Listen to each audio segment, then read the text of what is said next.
Si vous n'avez pas vu la vidéo d'Audrey qui précède la mienne, je vous conseille d'aller la voir parce que même si ces vidéos peuvent bien évidemment se regarder séparément et dans l'ordre que vous voulez, vous êtes après tout libre de vos mouvements, c'est quand même mieux, vous vous y perdrez moins. Alors cliquez ici.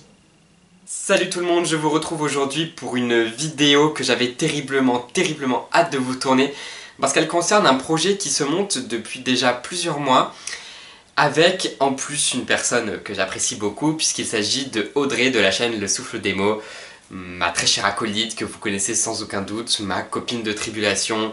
Je suis vraiment ravi de m'être lancé dans cette aventure avec elle et avec une association que vous connaissez peut-être, et si ce n'est pas le cas, Audrey vous l'a présenté dans la vidéo que je vous invite à aller voir. Il s'agit du Prix des Incorruptibles. Le Prix des Incorruptibles est donc un prix de littérature jeunesse qui est en fait voté uniquement par des enfants. Il y a donc 7 sélections de la maternelle jusqu'au lycée. Je vous laisse découvrir tous les détails avec Audrey comme je vous le disais. C'est un prix que moi je suis personnellement depuis plusieurs années parce que je le connais et puis ça m'intéresse de voir quels sont les livres sélectionnés, quels sont les livres qui gagnent ou pas. Voilà, si vous ne le connaissez pas encore, je vous invite donc à le découvrir. Je mets d'ailleurs quelques liens en barre d'infos.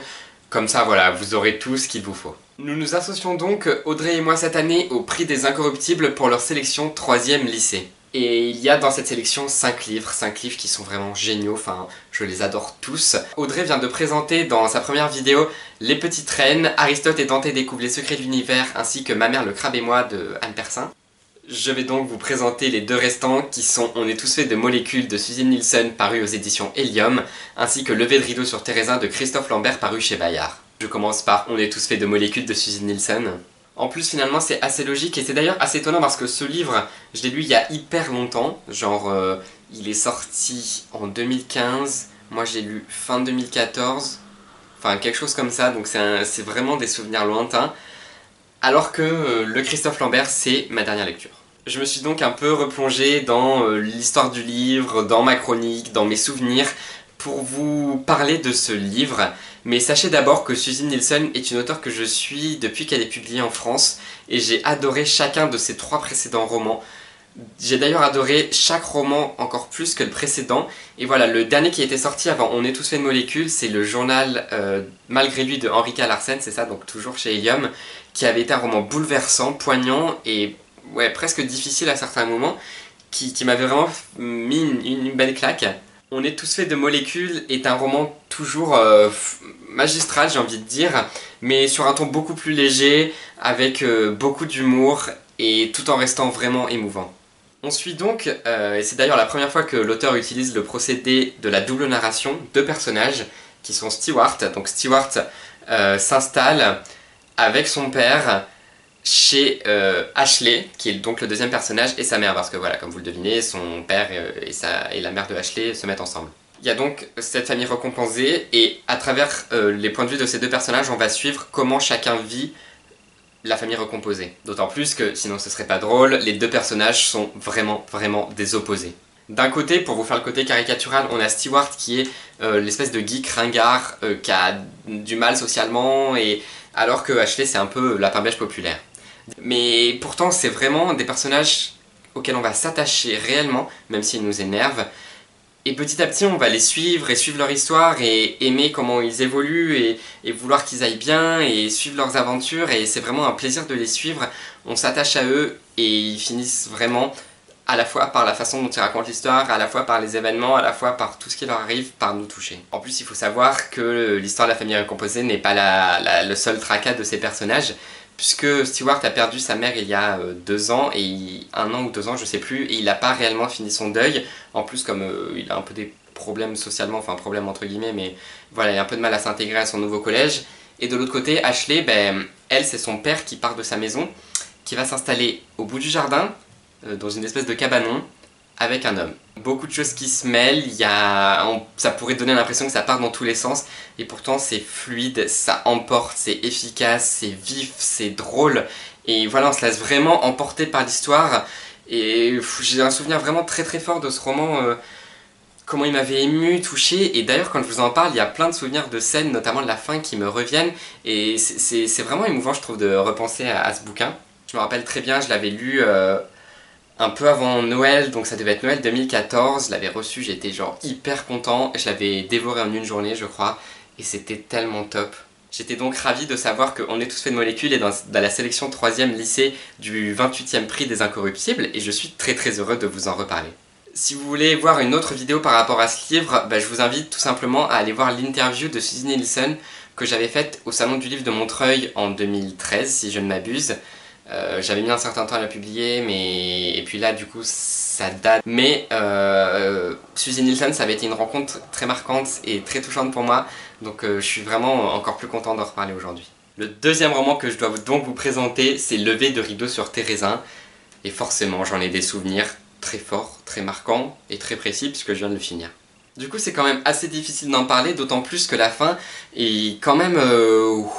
il faut la digérer quoi, donc ça je vous en parlerai un peu après. Lever de rideau sur Thérésin, je vais tout de suite planter le décor, vous allez comprendre, de toute façon je pense que la couverture on dit quand même assez long. C'est l'histoire de Victor Steiner, qui est un auteur de théâtre juif.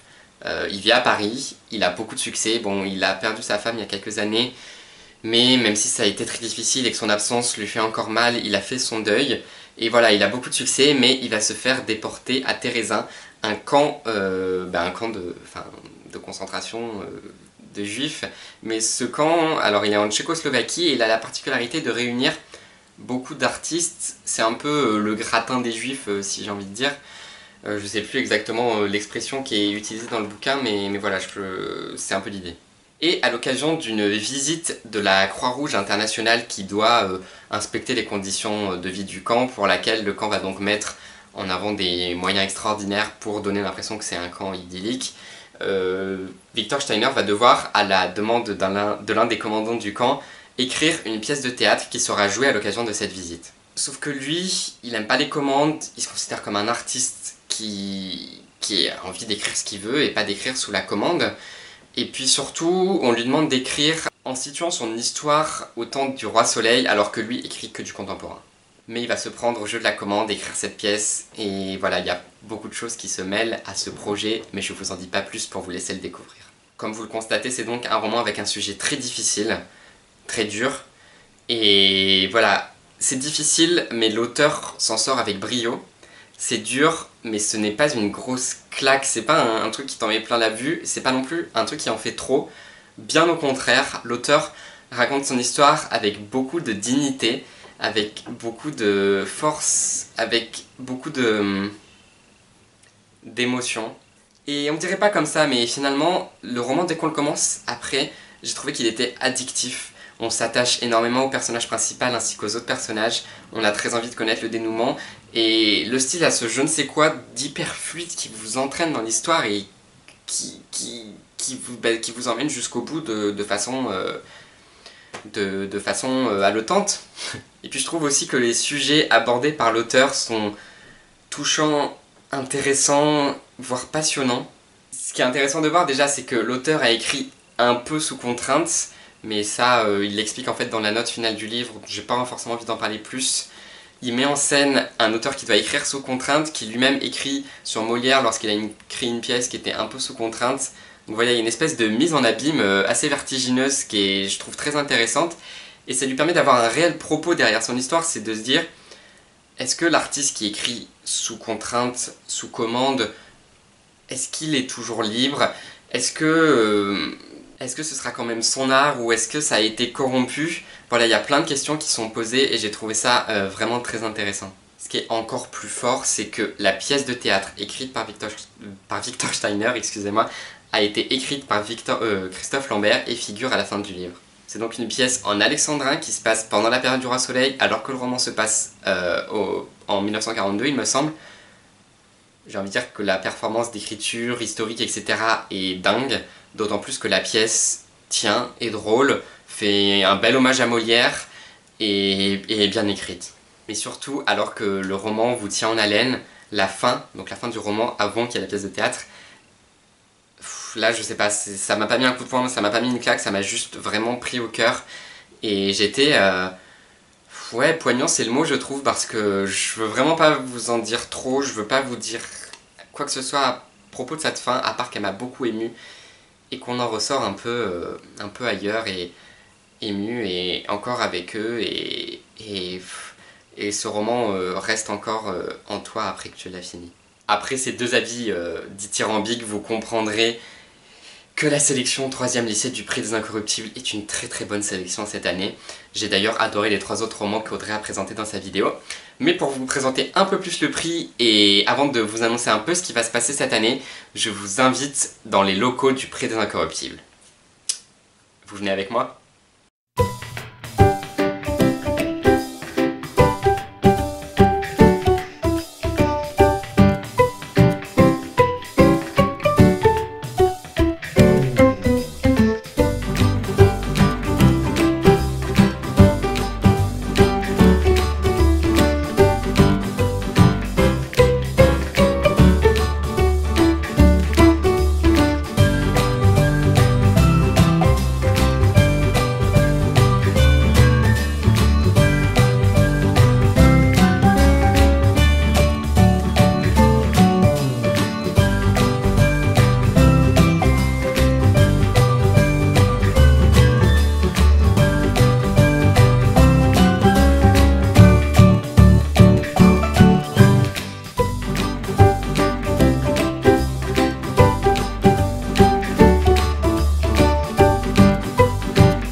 Est né il y a 28 ans d'une idée de Sidney Habib, qui est toujours président de l'association, avec la complicité de François Xenakis.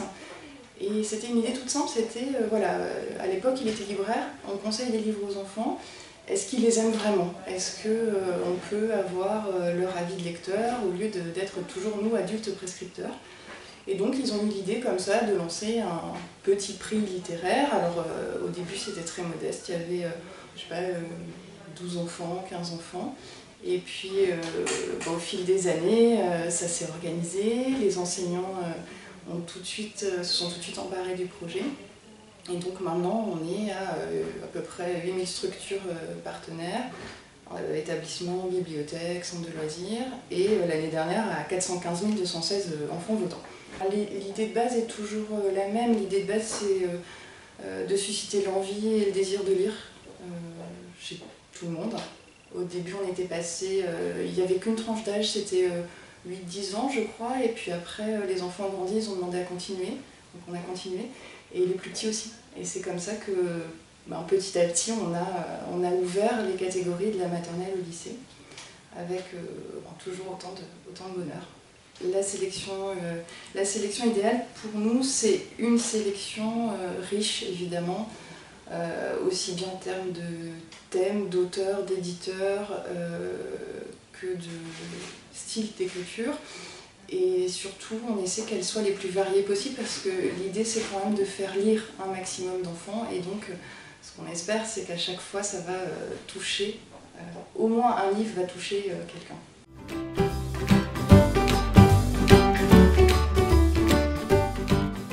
Les livres sont choisis par des comités de sélection. Ces comités de sélection sont composés d'enseignants, de bibliothécaires, de libraires, de documentalistes, mais aussi ça peut être aussi des étudiants de littérature de jeunesse qui peuvent participer. Et ils doivent choisir donc parmi à peu près une trentaine de livres. Ces 30 livres sont proposés par les éditeurs partenaires du Prix des Incos, il y en a environ une soixantaine. Et voilà, donc ils doivent choisir 5 à 6 livres parmi les 30.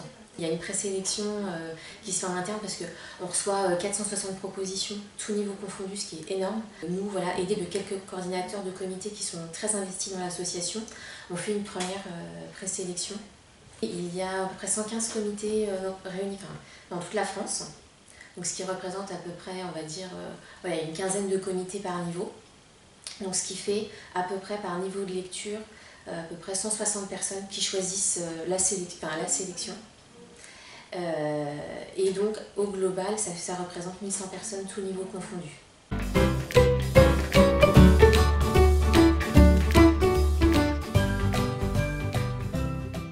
J'espère que cette petite rencontre avec le Prix des Incorruptibles vous a plu. Et donc, que va-t-il se passer cette année? Le vote se termine fin mai et l'annonce des lauréats a lieu le 1er juin. Nous allons jusqu'à ces dates finales animer un groupe Facebook qui sera une espèce de club de lecture rien que pour vous et nous. Le but de ce club de lecture, c'est de lire les 5 roman de la sélection du Prix des Incorruptibles 3e lycée, d'en parler, de faire des lectures communes, d'avoir des échanges, des discussions, plein de choses, plein de surprises qu'on vous réserve pendant l'année, et à terme, d'une part, de voter pour le livre que le club de lecture préfère, d'autre part, d'intégrer ce vote au résultat de vote final parce que le club de lecture aura une voix lors du vote final. Et enfin, nous pourrons interagir une dernière fois, nous donner nos votes, nous donner nos avis, voilà, discuter une dernière fois à l'occasion d'un live final que Audrey et moi animerons sur YouTube. Le groupe s'appelle Les Tribulations littéraires des Incos. Je suis sûr que vous comprenez la petite référence des tribulations qui est faite à Audrey et moi. Vous pouvez y accéder grâce au lien qui est en barre d'infos. J'espère que cette vidéo vous a plu et que le projet vous enthousiasme autant que nous, donc Audrey, le Prix des Incorruptibles et moi.